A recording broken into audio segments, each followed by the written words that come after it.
Sorry. Um, Ellie, are you going to say something about the poll, please? I am, and I'm going to do it just before Ian starts talking. Yeah,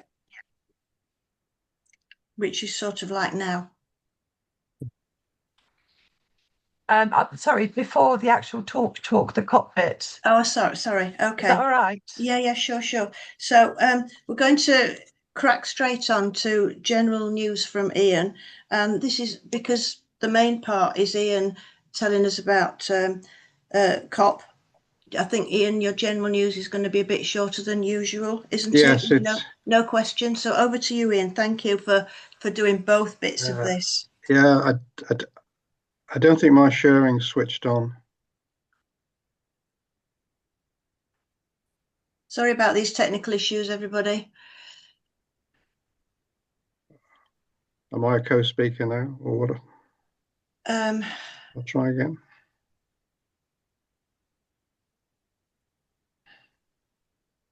and if you could put yourselves on mute, that would be helpful if you haven't done already. Ah, no, it's worked now. Okay, good. Right, good. Yes, I've got some climate highlights, not as many because I've been focusing on the COP this month, as you might expect. No, is that full screen slideshow? Right. So yes, a few news headlines.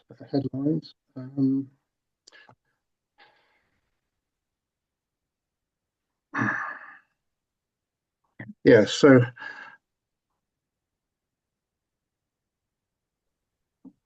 something's not right here. Sorry, something's not right here. Oh, I know. I've got October's up. That's why. I thought I recognised that. Right. Let's go back and get the right one. Documents. Don't worry, Ian. We can be patient. Yeah. So I seem to have got October's up for some reason. Well, there's such a lot going on. It's not surprising. Highlights. I want November 25. That'd be a good one to do. Right. That's good. Okay, that's fine.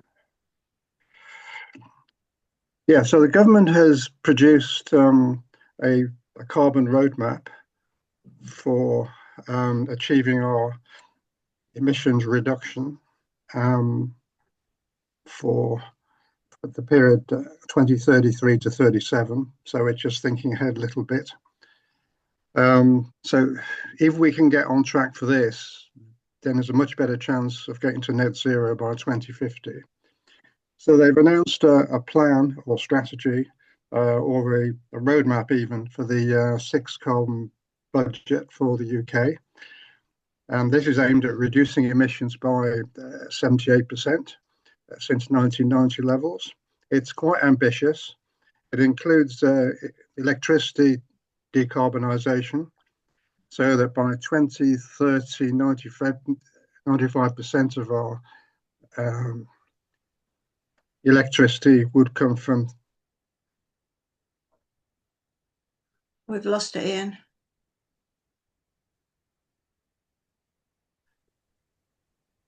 I think we've lost Ian. I don't Yeah, I think we've think just we lost have. the. Oh, Yeah. hang on.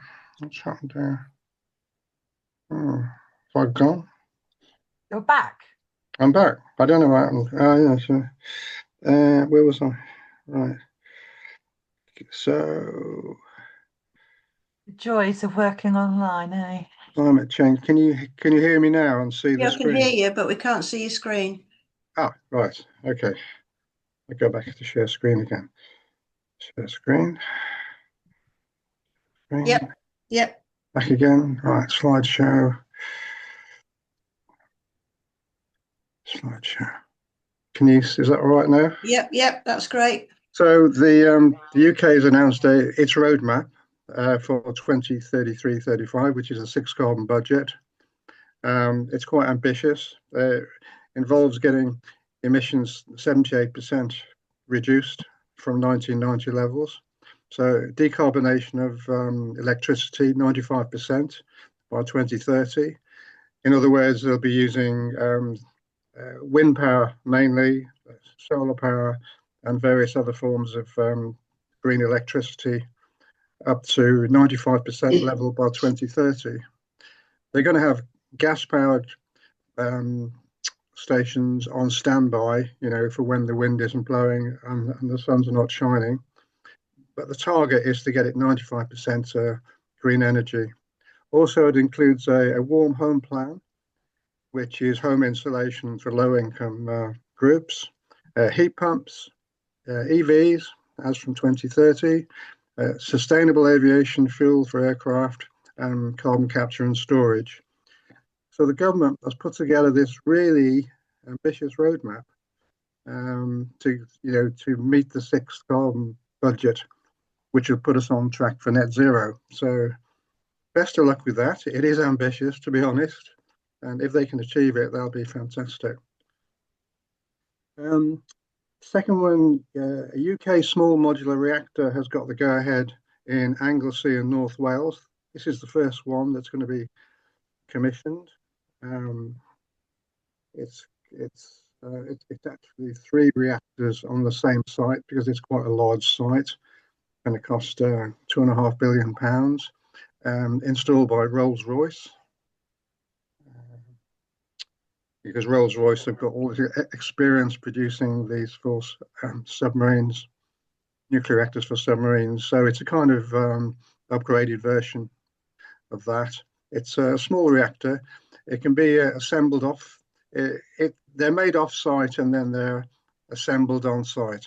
So the cost of these is a lot less than these sort of mega projects like Sizewell C, and they're a lot quicker to install. So this is possibly a way to the future. So the first one should be up and running in Anglesey by 2035. It'll supply 3 million homes. So it's good. Yeah. Right. So that's quite a change. So we're moving forward into the nuclear age. Again, I think the problem is what to do with the nuclear waste. And I don't think they've really solved that problem yet. UK mineral strategy. The UK has unveiled its new critical minerals strategy to raise UK domestic production of rare earth metals, which we need for green energy products. So the plan is to increase our home produced rare earths from 6% to 10%. It doesn't say what the time period is, but that's the overall aim. So in other words, reopen some of the mines in Cornwall. There is a grant, £50 million has gone to opening up two new mines in Cornwall, one for tungsten and one for lithium. It's so that we're not over dependent on China because of the political situation with China. So again, it's the idea of home produced minerals. So that's good, I would say.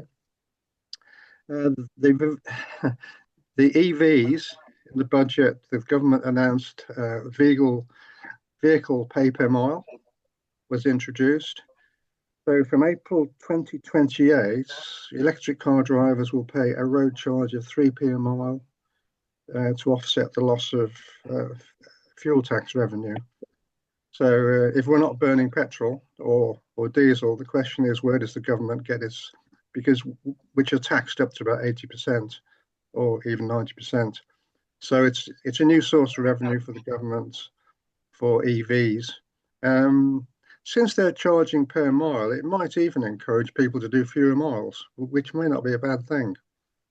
So overall, the government expects to get about half the revenue that they would have got from petrol and diesel cars. So I hope that's clear.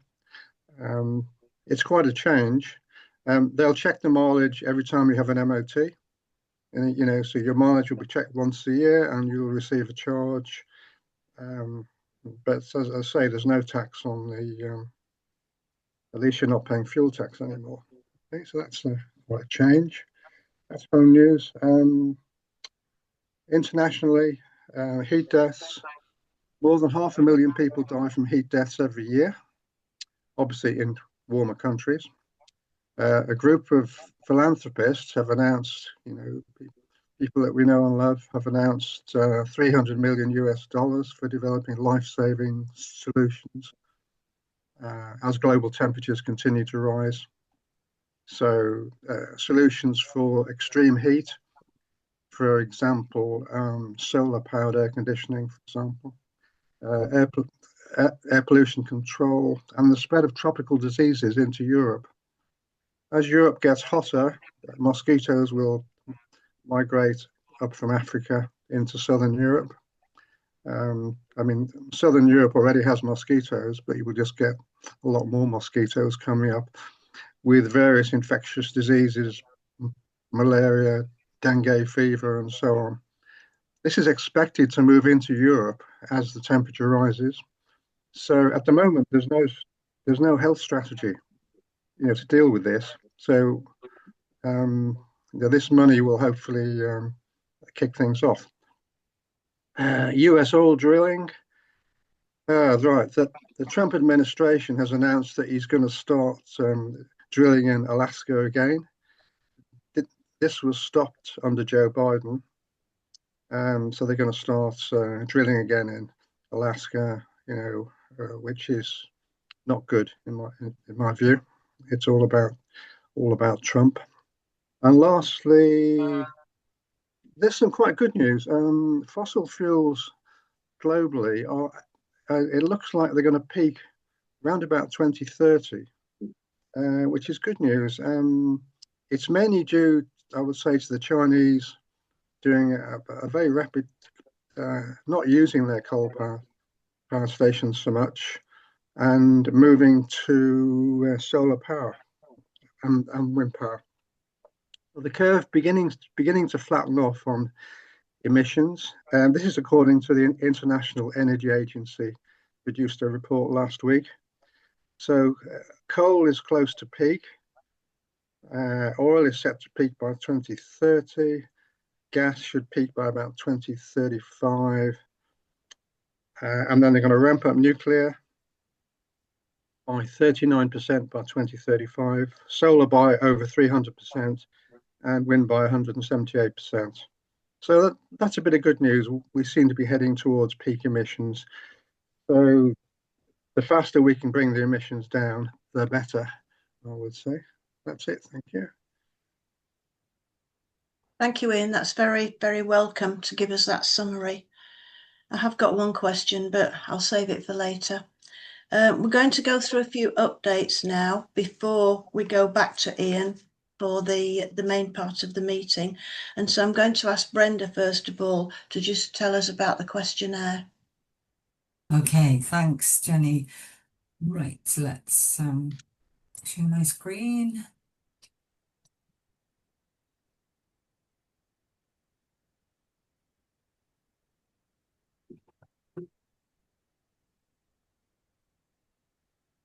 Okay, can we see that okay? Yep. So, firstly, a really big thank you to everyone who took the time to fill in our questionnaire, which we did a bit of a survey in September, just to find out, make sure we're on the right track for all of you, good folk, delivering you what you want and what we can do. That was great to hear from so many of you. So at that point, there were about 90 members in the group and 29 people responded. We kept it anonymous deliberately so that people would feel they could be entirely honest about things they maybe weren't happy about. And it's really helping the organising group, the core team, as we move forward in planning what we do in the future for you. So we asked people what their attendance is like. We had a mix of long-term and newer members. 83% of respondents said they join all or most months, which is really good. We had record attendance last month at 55, and when I checked earlier, we were on 43 today. So that would suggest maybe more like 50% really. And then, of course, there is a very large group of you who view the recordings afterwards for various reasons. So that bumps up the numbers. Okay. We reminded you what the meeting topics, what the speakers had been in the last year, and asked you to select the ones that A, you remembered, and B, you valued. And these came out in order. Outcomes of last year's COP being the one that the most of you said yes, that was particularly good. Then having better climate conversations, which happened in the year, that was a speaker. AI and climate misinformation was noted by several of you, and a lot of you also enjoyed the session that we did on dark money and climate influence. And to just sort of summarise that little group, we thought it's fair to say they are what you might term big picture issues, political issues, international issues, not just, you know, about yourself and how your life can perhaps, you know, it's the what I can do question wasn't as high to most of you. You wanted the big stuff. So, sadly, the numbers are fairly small here. Okay, so the bar graph shows that the things that people wanted more on were transition to zero carbon energy, global issues such as population, conflict, refugees and vulnerability, and activism and exerting influence. Now, those are small numbers, but it was a small sample. So, you know, if you look at it in percentage terms, that gives us a little bit of an idea about that. Scattered around were a range of really good answers, such as climate in the arts, donut economics, local initiatives, food supply, vertical farming, and your suggestions, such of those are always welcome. You need to take it one stage further than just giving me suggestions, please. I actually need some links to speakers and people. I don't know people in all of these areas, and it really, really helps if we go through somebody who is known rather than me just trying to cold call somebody. That rarely works. So please keep helping me, and that way we keep having a really good, interesting and varied programme. These were the things that you said you'd like more of in meetings. Let you read that yourselves. And some really nice quotes there at the bottom, very praising, and many people thanking us for Ian's new roundup. And what you'd like less of in meetings. Well, it was really nice, actually, despite the anonymity. 17 of you straight away said nothing to change. We're really, really happy. There was a bit of a mix on quite a few things, and the next bullet on there is one of them. Some people gave feedback that they didn't like overly technical and niche topics, but there were others who really, really enjoy that kind of thing. So we will continue to give a blend on that. Overall, people seemed happy. Can we say a huge thank you to Anne McGarry and Linda Gatley, who devised the survey and analysed the responses. That was a huge amount of work. Even with, you know, software that's available, it's a big job doing all of that. And of course, thank you again to those of you who responded.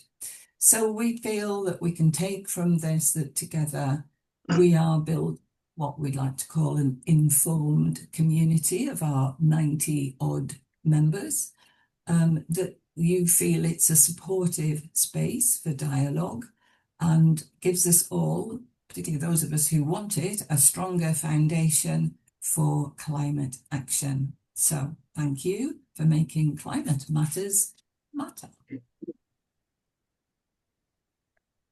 Thank you very much, Brenda.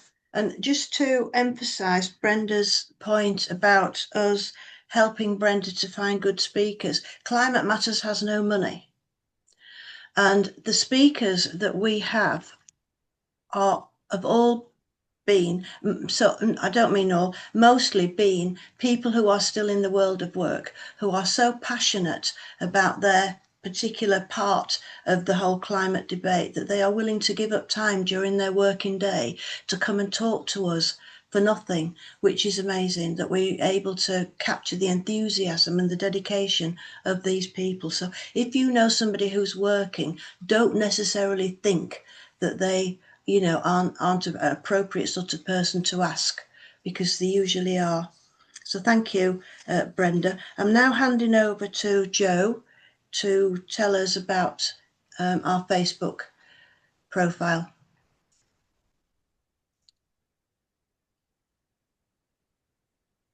Okay, would you like to put the slide up, or do you want me to? Can you do it, Joe? I can do it, yeah. I've got it up on my screen. Am I sharing? No.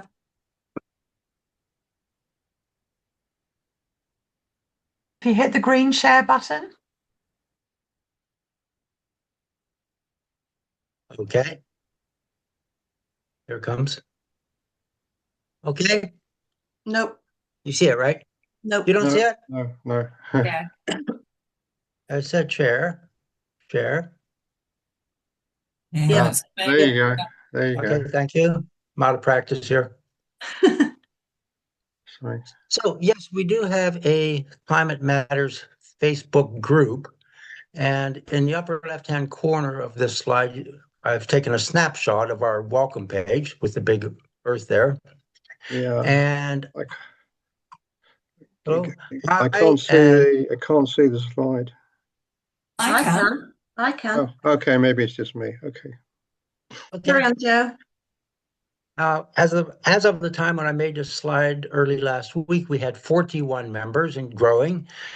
I am an administrator along with Mary, and understandably and thankfully, we have Brenda as a group expert. So if anybody's interested and wants to join it and who isn't already in the group, you can just Google this link that's in the yellow highlighted area, or you can just Google the words Climate Matters Facebook group and click on that, and that will take you to that same link. And then you just have to answer a couple questions honestly, like, are you already a member of U3A and also of the Climate Matters? We've had a number of people trying to get into the group and have incorrectly or falsely answered the questions, but we do our scrutiny and only let people in who are confirmed to be Climate Matters members. So, as I say, 41 members. We have a few very simple rules: respect yourself, things like this. I've never seen any issue with any rule violations. The topics that get talked about, when I say talked about, I mean people will put a link to some website or something or some news that they've seen, or just make a random comment. But hot topics that we've seen over the last few weeks: COP30, understandably, Blue Core, B Core, items like when different countries or different areas implement some sort of a climate solution, like in this case, there was something about Finland using its data centers heat to heat up the local area. Bill Gates's new outlook on climate matter, the climate problem, electric vehicles, solar, wind, heat pumps, all these different news things relating to climate matters. And this is unofficially my observation. We don't try to sugarcoat things, but I tend to see more news on the positive side, sort of talking about new advances in technology and things that are have a bit of hope to them.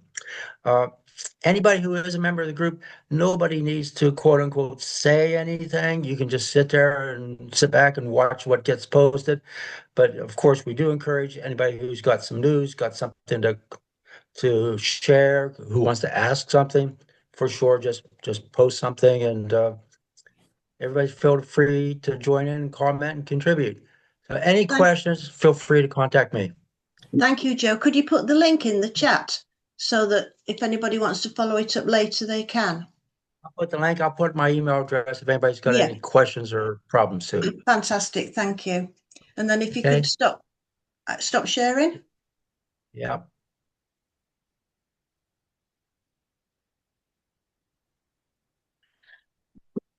Sorry, you have to hit the stop share button. Yeah. Okay. Still sharing your music. Music, I don't have music on. 80. I got Yeah, it. it says you've been listening to the 80s. I don't 80s have any pop music on that I know of. hits. Thanks Am I very off? much. Thanks very much, Joe. Now I'm Okay. going to hand over now to Mary to tell us a bit about a section of the website. Okay, Thank let's you, see if Mary. I can get sharing working, hey? Right, there we go. Hopefully. Yep. You go, yeah? Okay. Yep. Right, so what I want to do is basically show you how to get into this. It's very simple. If you want to find out about the climate change pages on the website, just go to Google and type in U3A climate, and this is what you'll see. And it's usually at the top, and if you click on there, it will take you through to this page. And you just need to scroll down here, and it's the U3A Climate Change Network you need to go into. And then you will see basically all of these topics. And the groups one is where you'll find out a list of the groups. If you go into Climate Matters, these are our pages. And this is where you'll find out about our monthly meetings, intergenerational dialogue, summer school and so on, and a lot more. You can also get into the recordings here of the meetings and a load of other information. So I thought if I took you through this to start with, then at least you can find it. And let me see, here we go. If you come down to here, there's details on here about the Facebook page as well. So what Joe's just been talking about, so you can find it there as well. And if you want to find about the recordings, you just scroll down and click on that link there. And basically you'll be able to access all of the recordings from this page. And it gives you a summary of what was covered in the meeting. And you can just listen to it there. And also download slides and things like that if you want to. Now, is there anything else you want me to cover, Jenny and Ellie, before No, I think that's enough for now. And Okay. people can always look back at the recording of today, can't they, to go through that process again. And the resources page, just as a sort of a heads up for that, is the resources page has a lot of useful information, especially if you're looking for stuff for a local group as well. Yeah. So do take a look there as well. And I'll stop sharing now. Yeah. Yep. Thank you, Mary. That was smashing. Right, I'm handing over to Brenda now to talk about yesterday. Woohoo! Ooh, so this came very much out of the blue. Many of us in the group had for some weeks been emailing, texting, or whatever our MPs and urging them to attend the first national emergency briefing, which was held as conveniently as it could be for MPs and people of influence in the Westminster Hall.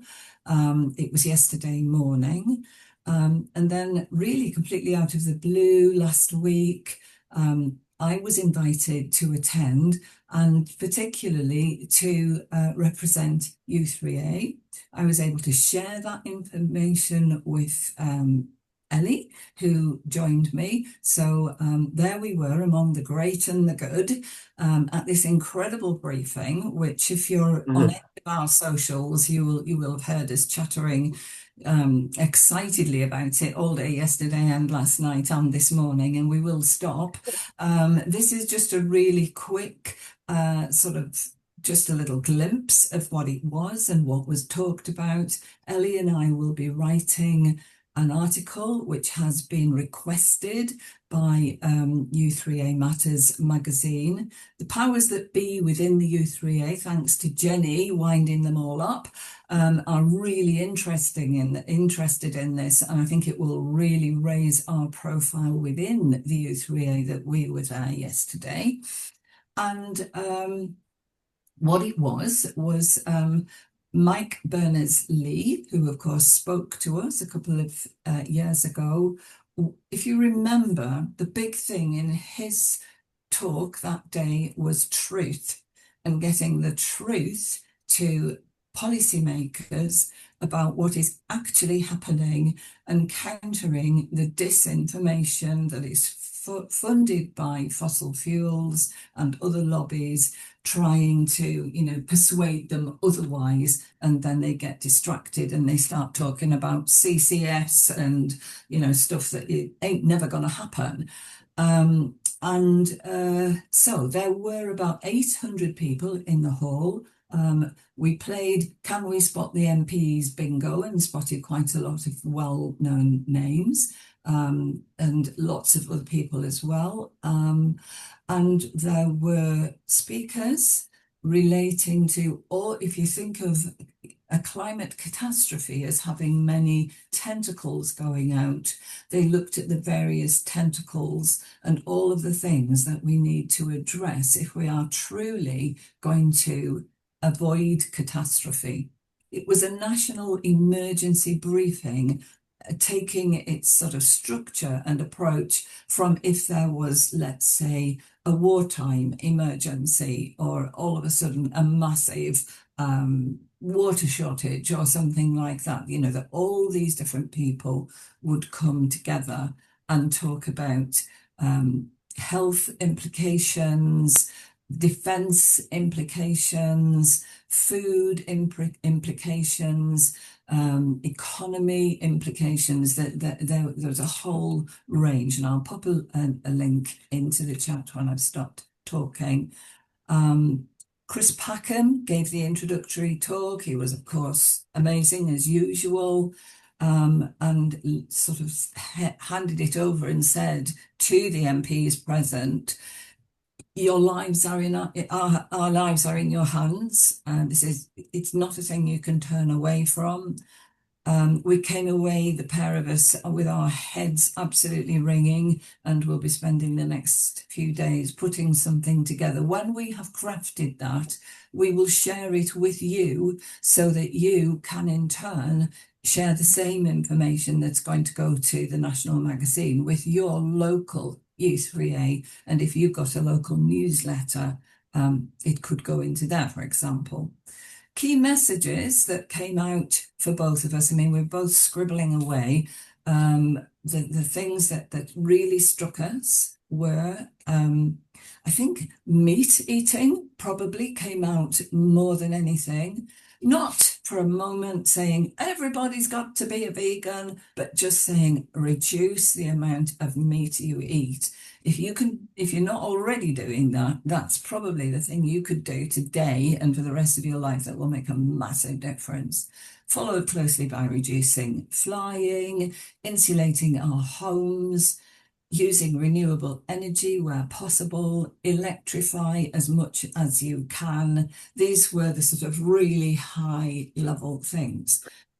Underpinning a lot of these was a regular return to an acknowledgement, an understanding that some of those things I've just said might be fairly simple for a lot of the people in this group who have the means to be able to do those things.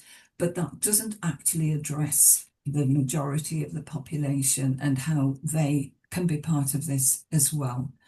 I think something that we both came away with really strongly was a quote from someone who said, "This right now, as we're living, is the least extreme weather that you will experience in your lifetime." Now, there were quite a lot of younger people in the audience. And if you think if you were 30, like let's say, and you heard somebody say that, in other words, extreme weather is only going to get worse for you for the next, the rest of your time on Earth, was, I think, the one that was ringing in my ears as I came away. And there was a lot about co-benefits, that even though these different streams would it looked at in turn, they interplay. And what you do that is good in one area will definitely be good in another. So we're going to try and make sense of this and put something out to you. And yeah, the pair of us just need to lie down in a darkened room for the next few days and try and get ourselves together again. Thank you, Brenda.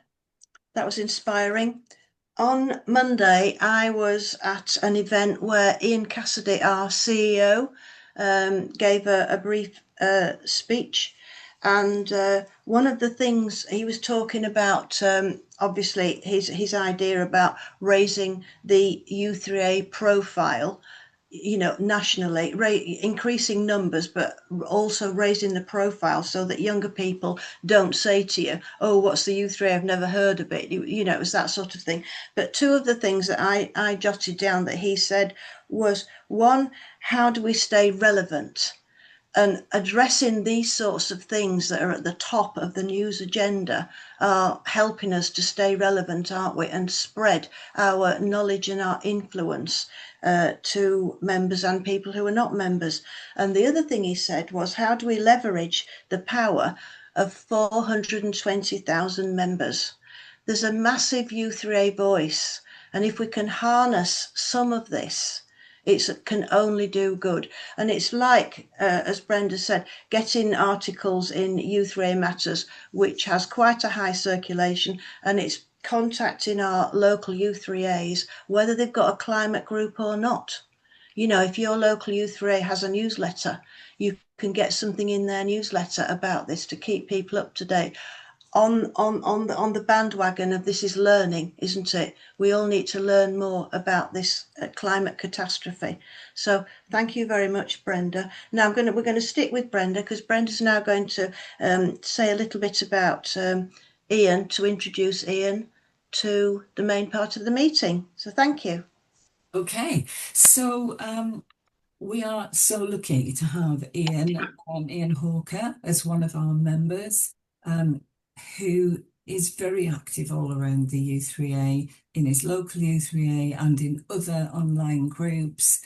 And he is our go-to, and he sifts a huge amount of information. I think most of us in the group feel information overload, with our inboxes full of emails and things from various, you know, people like Carbon Brief, etc. And if there's anything we've missed, Ian's the one who finds it out for us, and we get it all in one place. Very nice. So Ian is going to do that thing that came out #1 in the poll of what we did last year, which was feedback on COP29. And here we go, Ian, COP30. Thank you very much. Shall I do the quiz, Ian, before you start? Yes, okay. So the COP 2025 was called the COP30, and it was held in Belém. Do you feel it met its objectives? Would you like to complete the questionnaire now? 12 responses already in, 17. We're doing well. We're going to ask you the same question at the end of Ian's talk to see if he's shifted anybody's opinions. Okay, thank you. Thanks very much. I'll just share my screen again. Now let's come out of that.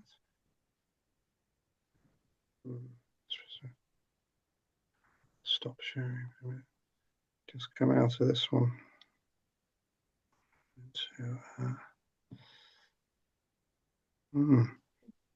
Essentially.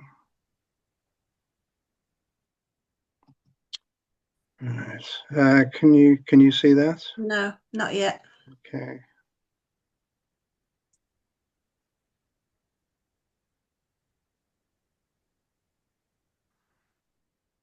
Let's try. No, that's going back to your news. Oh, I've ended the show. Okay, that's good. I've managed to end that one. Is that one? Yep. Okay, good. Yeah, so COP30 finished last week. It went on for 10 days with mixed success, I would say. I'll go through the details. It was a delivery COP, labelled. It was meant to deliver the outcomes of the previous COPs. There were 194 nations there, 56,000 delegates. There was NGOs, which is environmental groups, UN agencies, industry groups, and the indigenous people who certainly made a bit of a name for themselves in the first couple of days, and youth and others. So it was very well attended, which was good. Now, why do we need COP? Well, because COP provides international political leadership, or it can do, and it needs to, right? So it can set the targets for emission reductions. It didn't achieve that on this occasion, but there's always next year. Emissions are falling, but COP is a way of just accelerating that change, through agreements, and that was not achieved, unfortunately, because we know what the technology is. It's fairly straightforward to mitigate climate change. We need to move to wind and solar, etc., and storage. We know what to do. Behavioural change from corporates and individuals is always a bit mixed. There's positive and negative. But the thing we've always struggled with is political leadership. Individual countries have their own aims and objectives, and the COP is a way of getting everybody lined up, so we all have a sort of a common view. So that's what it's meant to achieve. It didn't achieve it this year, but it's something. COP is something that we absolutely have to do, in my view, and we have to make it work and make it successful. So the topics for this year, we had emission reductions. Not much progress on that at all. That was a disappointment. Climate adaptation actually went rather well. I'll go through each of these individually. Financial aid talks definitely moved forward. That was looking fairly positive. Forests, nature, and resilience. And it was held inside a rainforest, so it did put quite a lot of emphasis on the forests and resilience, which we need, to make our planet resilient against climate change. And also equity, trade, and justice. We need to make sure that individual groups are treated equally. Developing countries are treated equally, to the developed countries and so on. So the last four items, there was progress made. So it was a bit of a mixed COP, but not on the first one. If we look at emission reductions, this is the first slide. You can see that carbon emissions are beginning to flatten out. Hopefully they will flatten out by about 2030 and then start to reduce. But exactly how this works, how much reduction we get depends on individual countries and whether they carry through on their policies. So to that aim, each country was asked to supply an NDC at the start of the COP, which is a plan to reduce emissions to 2035. The UK submitted a plan, which was good. There were over 100 plans were submitted from 195 participants before the start, which was a little bit disappointing. But the ones that were missing were some quite big ones. There was none from the US because of Trump. Surprisingly, there was none from China, which is a bit difficult to understand. There was none from the EU. The EU seems to be fairly split and is finding it hard to come up with a common decision across however many countries there are in the EU. India hadn't submitted one, South Africa hadn't, and Indonesia hadn't. So there were some big NDCs missing. That is, plans for reducing this carbon emissions. So that was not as we expected. So what this means is that the temperature continues to rise. At the moment, we're in 2025, we're around about 1.5 degrees centigrade rise compared to pre-industrial levels. By 2050, we'll hit a 2-degree target. And then by the end of the century, depends what we do, In the worst case, we'd be up to about almost 3 degrees. If emissions start to reduce fairly quickly, we'll get to around about 2.5 degrees by the end of the century. If all countries stuck to their pledges, which they don't, then we'd end up about 2.1 degrees by the end of the century. So this would be a preferred option. So I think that's another reason why the COPs are so important, to get international agreement to pull down these emissions and pull down the temperatures. Okay, otherwise we're going to end up here. So the COP agreement on emissions, it wasn't agreed. So we kind of missed the opportunity to sort of hit this curve rather than hit this curve. So it was an opportunity missed. So the output was that the final consensus document made no mention of fossil fuels or phase out fossil fuels or roadmaps that were not in the final official document. Agreement was blocked by the oil producing nations, the Arab group, Russia, and 1 or 2 others, and the US, of course. The COP presidency tried to put a brave face on this, and they did produce a voluntary roadmap actually outside the main process, which was sent out to all countries. So the countries that are prepared to reduce their emissions, it gave them a plan to how to do so, but it was not part of the official COP. So it doesn't carry the weight of an official COP agreement, and would only apply to on a voluntary basis. We should remember the underlying economics means that cheaper green energy is driving the transition away from fossil fuels because they're cheaper. All right, so it is happening gradually, but COP is an opportunity to make it go faster, and that was missed. Are there any questions at this point? If you'd like to ask a question, if you could raise your electronic hand, that would be really helpful. Ian, would you mind stopping sharing just for a moment so that we can see the people on the screen and hopefully come back to that same page? Okay.